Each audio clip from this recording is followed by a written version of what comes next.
ସବୁବେଳେ ଗୋଟେ ଟାଇପ୍ର ଇଡଲି ନ ବନେଇ ବେଳେ ବେଳେ ଅଲଗା ଅଲଗା ଟ୍ରାଏ କରନ୍ତୁ, ଯେଉଁଟାକି ଇଡଲି ଖାଇବା ପାଇଁ ବି ବୋର୍ ହେବେନି ଆଉ ଇଡଲି ହିଁ କହିକି ବିରକ୍ତ ବି ହେବେନି। ତ ସେଇଥିପାଇଁ ଆଜି ମୁଁ ଆପଣମାନଙ୍କୁ ନେଇ ଆସିଛି ଗୋଟେ ଅଲଗା ଉପାୟରେ ଇଡଲି, ଯେଉଁଟାକି ଛୋଟରୁ ବଡ଼ ସମସ୍ତେ ମାଗି ମାଗି ଖାଇବେ। ଆଉ ଇଡଲିଟା ପସନ୍ଦ ନଥିବା ଲୋକଙ୍କୁ ବି ଏଇ ଇଡଲି ବହୁତ ହି ପସନ୍ଦ ଆସିବ। ଆଉ ସାଙ୍ଗରେ ଗୋଟେ ଚଟପଟା ନଡ଼ିଆ ଚଟଣିଟେ ମୁଁ ତିଆରି କରିଛି, ଯେଉଁଟାକି ଏଇ ଇଡଲି ସାଙ୍ଗରେ ବହୁତ ହି ବଢ଼ିଆ ଲାଗିବ। ତ ଆସନ୍ତୁ ଦେଖିବା ଏଇ ଇଡଲି ଚଟଣି କେମିତି ତିଆରି କରାଯାଏ। ତା ଘରୁ ଭିଡ଼ିଓ ଯଦି ନୂଆ କରି ଦେଖୁଥିଲେ ଭିଡ଼ିଓକୁ ଗୋଟେ ଲାଇକ୍ କରିବା ସାଙ୍ଗରେ ଦୟାକରିକି ଚ୍ୟାନେଲଟିକୁ ସବସ୍କ୍ରାଇବ୍ କରନ୍ତୁ। ଏତେ ସୁନ୍ଦର ସୁନ୍ଦର ଭିଡ଼ିଓ ଅପଲୋଡ଼ ହେଲା ମାତ୍ରେ ସବୁଠାରୁ ପ୍ରଥମେ ଆପଣ ଦେଖିବା ପାଇଁ, ତ ସେଇଥିପାଇଁ ହେଲେ ଭିଡ଼ିଓକୁ ଲାଇକ୍ ଆଉ ଚ୍ୟାନେଲକୁ ସବସ୍କ୍ରାଇବ୍ ନିହାତି କରନ୍ତୁ। ତ ଆସନ୍ତୁ ବନେଇବା ପିଆଜ ଗାଜର ଇଡଲି। ସବୁଠାରୁ ପ୍ରଥମେ ଗୋଟେ ବଡ଼ ଜାଗାଟେ ସେଟ୍ କରିବା। ଆଉ ତା ଧୀରେ ଦେଖନ୍ତୁ ମୁଁ ମାପିକି ନେଉଛି ଉଷୁନା ଚାଉଳ। ଧ୍ୟାନ ରଖନ୍ତୁ ଉଷୁନା ଚାଉଳରେ ଯଦି ବନେଇବେ ତ ରେଜଲ୍ଟ ବହୁତ ଭଲ ପାଇବେ। ତ ଏଇଠି ମୁଁ 2 ଗ୍ଲାସ ଉଷୁନା ଚାଉଳ ଦେଇଛି, ସେଇ ଗ୍ଲାସରେ ମାପିକି ଏଇଠି ମୁଁ ଦେଇଛି ଅଧ ଗ୍ଲାସ ବିରି। ତ ଦେଖିପାରୁଥିବେ ଫ୍ରେଣ୍ଡସ୍, 2 ଗ୍ଲାସ ଚାଉଳକୁ ଅଧା ଗ୍ଲାସ ବିରି ସାଙ୍ଗରେ ଏଇଠି ମୁଁ ଦେଉଛି ଦେଖନ୍ତୁ ଫ୍ରେଣ୍ଡସ୍ ଅଧା ଚାମଚ ମେଥି ଦାନା, ସାଙ୍ଗରେ 1 ଚାମଚ ବୁଟ ଡାଲି।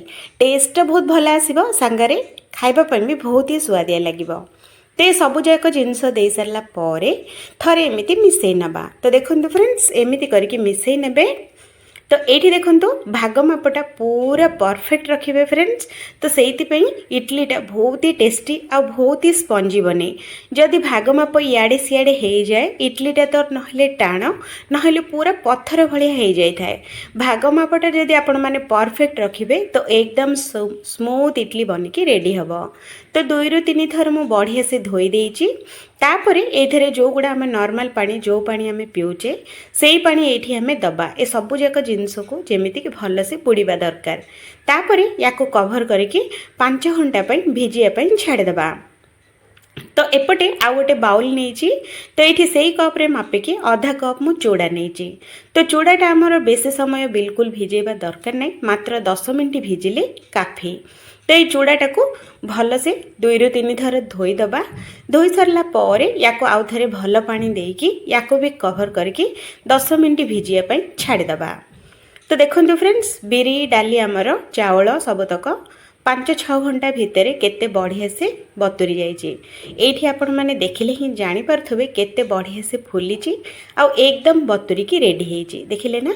ତ ଏପଟେ ଦେଖନ୍ତୁ ଆମର ଯେଉଁ ଚୁଡ଼ା ବି ଯେଉଁ ଭିଜେଇଥିଲେ 10 ମିନିଟ୍ରେ ଚୁଡ଼ାଟା ବି ବହୁତ ହି ବଢ଼ିଆ ସେ ଫୁଲି ଯାଇଛି। ତ ଏଇଠି ମୁଁ ଗୋଟେ ଗ୍ରାଇଣ୍ଡର ଜାର୍ ନେଇଛି। ଦେଖନ୍ତୁ ଫ୍ରେଣ୍ଡସ୍ ଏଇଠି ଆମେ ଗୋଟେ ଗ୍ରାଇଣ୍ଡର ଜାର୍ରେ ଅଳ୍ପ ବିରି ଚାଉଳ ତକ ଆମେ ଏଇଠି ଆମେ ଦେବା।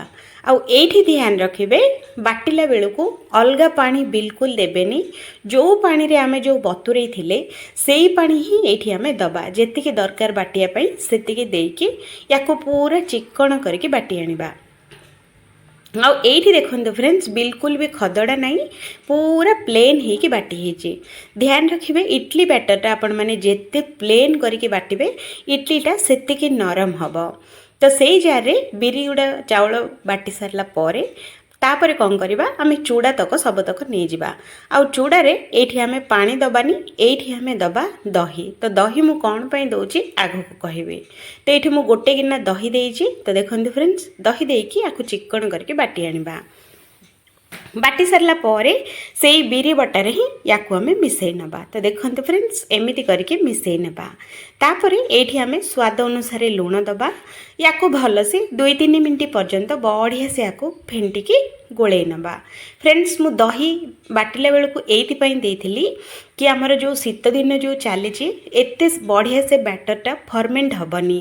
ଯଦି ଦହି କିମ୍ବା ଲେମ୍ବୁ ଦେଇଦେଲେ ସେଇଟା 5-6 ଘଣ୍ଟା ଭିତରେ ବ୍ୟାଟରଟା ଆମର ବହୁତ ହି ବଢ଼ିଆ ସେ ଫର୍ମେଣ୍ଟ ହେବ। ତ ସେଇଥିପାଇଁ ମୁଁ ଏଇଠି ଦହି ଦେଇଛି। ତ ଯେହେତୁ କି ଶୀତ ଦିନ ବ୍ୟାଟରଟା ଏତେ ବଢ଼ିଆ ସେ ଫର୍ମେଣ୍ଟ ହେବନି, ତ କାରଣଟା ଯେଉଁ ରହିଲା ଫର୍ମେଣ୍ଟ ହେବା ପାଇଁ ମୁଁ ଏଇଠି ଦେଇଛି। ତ ଏଇଟାକୁ ବଢ଼ିଆ ସେ ଗୋଳେଇ ସାରିଲା ପରେ ପୁରା ରାତି ୟାକୁ ଛାଡ଼ିଦେବା। नेक्स्ट दिन देखो सकाळु बैटरटा आमर केते बढ़िया से फुली देखिले ना दही दे न देथिले एते भल से फुली न थांदा दही दिया होची बोली बढ़िया से फुली तो देखो फ्रेंड्स बैटरटा आमर पूरा रेडी देखो बैटरटा केते हल्का आउ केते फ्लफी हेची। तो आउ गोटे बाउल नबा से बाउल रे कौन करवा अधा बैटर एठी हमें बाहर कर नबा आउ अधा बैटरटा हमें फ्रिज रे स्टोर करके रखी परिबा इडली डोसा जेबे हबो सेबे हमें बनै परिबा। तो ये गोटे पैन नहीं पैन भितर दबा गोटे चामच तेल बेसी बिल्कुल दबा दरकार नहीं सांगरे आधा चामच जीरा सोरिष आधा चामच कला जीरा दे सारा पर गोटे मु गाजर एमती छोट छोट काटिकी नहीं आईटी गाजरटा को 2-3 मिनट स्लो फ्लेम रे भल से भाजवा सीझा बिल्कुल दरकार नहीं फ्रेंड्स खाली आमर जहाँ टिके को भाजवा दरकार 2-3 मिनट गाजर भाजी हो सारा पर ये मुझे सुंडल जोटा कि आमर पियाज साग बोली भी कह जाए पियाज साग गोटे गिना देइछि सांगरे स्वाद अनुसार लुण देइछि। तो ये सबको स्लो फ्लेम रे 2-3 मिनट या भाजवा बेसी समय भाजवा बिल्कुल दरकार नहीं खाली जहाँ कंचा स्मेल जीव आउ आमर भल से टिके नाकु क्रिस्पी होके भाजी हम।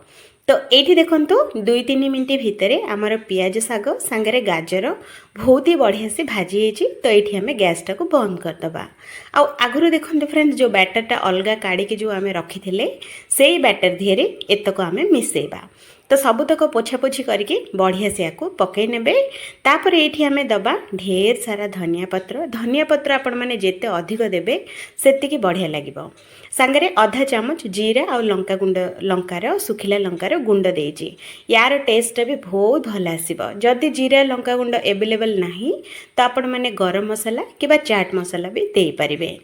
तो दे सारा पर ए बैटरटा को बढ़िया से आम गोले नबा ना पड़ी ये सोडा ना पड़ी इनो। तो देखो बैटरटा पूरा रेडी। तो ये मु इडली छांच नहीं इडली छांचारे मु अल्प टिके नाको पानी गरम होगापाई रखी पानीटा गरम है तो ऊपर कौन करवा इडली छांचटा आम थोईदबा आउ ऊपर हल्का हल्का करके टिके नाको घी आम लगेबा। फ्रेंड्स मु घी एइथिपाई लगाउछि जे आमर इडलीटा बहुत ही बढ़िया से बाहर जीव बोली माने प्लेट को बिल्कुल लागिबनी। तो ये आम इडली छांचटा को घी लगे सारा पर या गोटे गोटे चामच ही दबा अधिक बिल्कुल दबानी नहले पूरा छांचटा जाक खिजिरी मिजिरी हो। तो से आपण मैंने कौन ना गोटे गोटे इडली गोटे गोटे चामच रे गोटे गोटे छांचरे भरवे।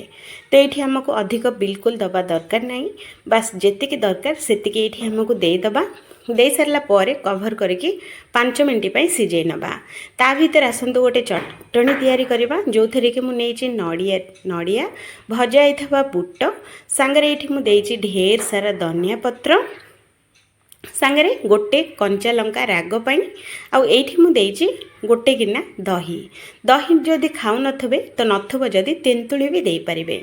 तो ये स्वाद अनुसार लुण देदबा आउ गोटे गिना ये आम पानी दबा पानी देकी या चिक्कण करके बाटी आनिबा। तो ये देखो फ्रेंड्स पूरा चिक्कण करके बाटी होती कौटी भी बिल्कुल खदड़ा नहीं आउ चटनीटा पानीटा एतिकी रखिए याठू बेसी काठुआ करेंगे याठू बेसी पानिया भी करेंगे। तो आसतु छुंक दबा। तो छुंक पाई गोटे तड़का पैन रे अल्प टिके नाको तेल जीरा सोरिष सुखिला लंका आउ भृसुंगा पत्र बास छुंक रेडी। तो ये छुंकटा ये चटनी धीरे आम मिसई नबा। तो देखो फ्रेंड्स आमर इडली सांगरे खाइबा पाई पूरा चटपटा और पूरा टेस्टी टेस्टी चटनी बनिकी पूरा रेडी है देखिले ना। तो एमती ही चटनी बनातु टेस्ट लगे। तो एपटे देखो फ्रेंड्स आम इडलीटा भी चटनी बनैबा भितर इडलीटा भी पूरा फुलिकी आउ सिझिकी पूरा रेडी है देखिले ही लोभ लगुच फ्रेंड्स एते टेस्टी आउ एते बढ़िया बनी। तो इडली छांचटा को आम बाहर कर नबा आ टिके नाको ठंडा होगा छाड़दबा। तथापि ये ठंडा हैनी गरमा गरम अच्छे तो गरम गरम ही मुझे देखे दूची।